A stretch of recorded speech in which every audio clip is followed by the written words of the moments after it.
Why hide mistake is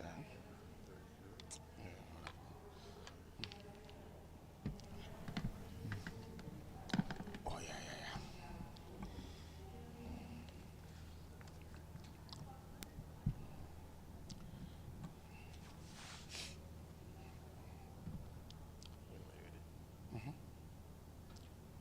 I go. Good morning, members of the press. I am truly delighted to engage with you once again, and I thank you for taking the time to attend this press stakeout. As you know, Sierra Leone has had the honor of serving on the Security Council for the past year. We came into the council based on our experience prioritizing conflict prevention, peacekeeping, and peace building, as well as advancing key issues such as women, peace and security, youth, peace and security, counterterrorism, particularly in the Sahel and West Africa, climate and food security, accountability, small arms and light weapons control, and Security Council reform. Sierra Leone has worked tirelessly to mainstream these issues, especially those affecting the African continent, placing them at the forefront of the Council's agenda while responding to emerging crises and current world events within the Council's mandate. In line with our unwavering commitments to multilateralism and the principles of the United Nations Charter, we have worked to reinforce the Security Council's role in conflict prevention and resolution. We co-signed shared commitments on women, peace and security, climate, peace and security, and we initiated the Joint Action Agenda for implementing the United Nations Secretary General's new Agenda for Peace. We have also consistently called for ceasefires in conflict situations such as Gaza, Ukraine, and Sudan, while advocating for respect for international law, humanitarian law, and the protection of civilians and civilian infrastructure. We have supported efforts to ensure unhindered humanitarian aid delivery to at-risk populations in conflict situations. A key milestone in our tenure was the historic convening of the first ever debate on the structural reform of the United Nations Security Council during Sierra Leone's presidency in August 2024, presided by His Excellency, the President of the Republic of Sierra Leone, Dr. Julius Maada Bio. The debate, which addressed Africa's historic underrepresentation in the Council, received widespread support, including the endorsement of Africa's call for 2 permanent seats in the Security Council. Sierra Leone has also worked within the A3+ mechanism to strengthen Africa's voice and representation within the Council, highlighting African issues. In what has been a particularly difficult year, the effectiveness of the Council was bolstered by the united stance of the elected members, the E10. After 1 year in the Council, despite the challenges of the global situation, Sierra Leone has remained the voice of reason, balance, and objectivity. As a small state, we have consistently advocated for respect for international law, the UN Charter, and the peaceful settlement of disputes. This has been reflected in our statements on issues such as the conflict in Gaza, the broader Middle East region, and the ongoing crisis in Ukraine, Sudan, and the Democratic Republic of Congo, among others. Looking back on some of the critical issues we faced in 2024, Gaza. We welcome the recent ceasefire deal brokered by the US, Egypt, and Qatar between Israel and Hamas. We continue to support the Secretary General's efforts and those of UN agencies, including UNRWA, in delivering humanitarian aid to Gaza. We remain committed to the call for the unconditional release of hostages and continue to call to emphasize the importance of accountability and the pursuit of 2-state solutions. On Ukraine, Sierra Leone has consistently expressed the need for the territorial integrity of Ukraine to be respected within its internationally recognized borders. It is now time to seriously pursue dialogue, and work toward a peaceful resolution of the conflict. On Sudan, we have focused on the need for a comprehensive approach to the conflict, including cessation of hostilities, political transition, and addressing the dire humanitarian situation. We co-penned the resolution on the protection of civilians with the United Kingdom, which unfortunately could not be adopted due to a veto by a permanent member of the Security Council. We will continue to work with the A3 members on the next steps. On the Democratic Republic of Congo, Sierra Leone led the 1533 Sanctions Committee visit to DRC, Angola, Rwanda, and Uganda. We co-penned resolutions with France on the mandate renewal of MONUSCO, sanctions, and enhanced support for the Southern African Development Community mission in the DRC. We fully support the Luanda process and the role of the African Union mediator, His Excellency President João Lourenço of Angola, to further engage on the latest development on the Luanda process. Sierra Leone will host an informal working lunch today for UN Security Council members, alongside my counterpart, the Minister of External Affairs of Angola.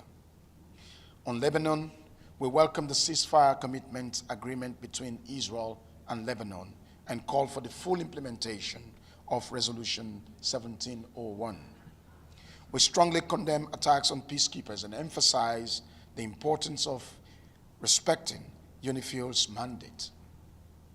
We commend Lebanon's recent political progress with the election of a new president and the appointment of a new prime minister. On West African issues, particularly in the context of UNOWAS, Sierra Leone, together with Switzerland, as co-pen holders, successfully led negotiations on a presidential statement in May 2024, ending a 2.5-year impasse. This focused the Council's attention on terrorism in West Africa and the Sahel, and reinforced the role of the United Nations Office for West Africa and the Sahel, as well as the good offices of the Special Representative of the Secretary General in West Africa. Members of the press, as we begin 2025, we do so with cautious optimism, driven by positive developments such as the ceasefire deal in Gaza and the ceasefire commitments in Lebanon and renewed prospect for peace in Syria. Looking ahead, in addition to continuing our work on conflict situations, in particular the Sudan, the DRC, and counterterrorism efforts in the Sahel and West Africa, Sierra Leone will focus on several key priorities, particularly during our November presidency of this year. These include youth, peace and security, climate and environmental impact of conflict, small arms and light weapons control, peace and development in West Africa and the Sahel, and harnessing emerging technologies for global peace and security. We will also continue our established work on peace building, Security Council reform, women, peace and security, and food insecurity. In 2024, Sierra Leone shared its unique experience in conflict resolution and peace building. In 2025, we aim to focus on the future and on our youth, climate, and technology. Thank you for your kind attention, members of the press. I am now happy to take a couple of questions, if there are. Celia Davaren, Africa Confidential. What can Sierra Leone do to prevent conflict, let's say in Africa, to start with?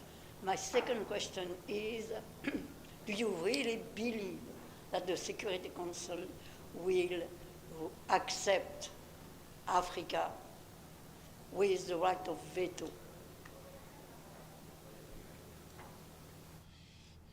Well, Sierra Leone, like I said, has exported its experience of peace building and peace consolidation. In the sub-region, especially in the Sahel, we're engaging with member states at bilateral level and also at multilateral level to ensure that we help to bring peace about in the sub-region. It's a very difficult time. It's a very difficult time that requires our collective effort. to combat, for example, terrorism, which has become very widespread in the sub-region. And within the context of ECOWAS, we're working in the Security Council debate this morning. We mentioned the need for us to have a sub-regional approach to counterterrorism. And every effort will be made to ensure that our sub-region is rid of this new scourge of terrorism and extreme violence in the sub-region. On whether or not I am optimistic about the United Nations Security Council admitting Africa into the permanent category. Sierra Leone's responsibility as coordinator of the C10 of a committee of 10 heads of state and government of the African Union is to canvass Ghana's support for the common African position as espoused in the Ezulwini Consensus and the SAD Declaration. For the very first time, a debate of such nature, which is calling for the reform of the Security Council, was conducted last year by His Excellency the President, Dr. Julius Maada Bio, President of the Republic of Sierra Leone, during Sierra Leone's presidency. We believe the effect of that debate has caused a global reverberation where some members of the P10 have acknowledged the need to rectify the historical injustice that has been meted to Africa by allowing Africa to have permanent seat in the permanent category of the UN Security Council. Our drive is not only to have permanent seat, but also have all the privileges that the members that are in the permanent category right now are enjoying. That will include the veto. In the instance the veto will be removed, then Africa will be okay with that based on the SAD Declaration and the Ezulwini Consensus. What do you think of a possible solution to the problems in Sudan, which is getting more serious and a huge human rights issue also in Sudan? Well, Sierra Leone co-penned with the United Kingdom a resolution which unfortunately did not pass. Like I mentioned, it was vetoed by one of the permanent members to protect civilians in the conflict and to allow for humanitarian aid to reach the population that is at risk. Quite recently, the de facto leader of Sudan, General Abdel Fattah al-Burhan, visited Freetown, and His Excellency the President reiterated the need for a ceasefire, a political transition to a civilian rule that will involve all parties that are involved in the conflict, and of course calling for accountability because there's a seeming pogrom in Sudan following the difficulty in having access to humanitarian aid by people, especially in Darfur, in the Darfur region of Sudan.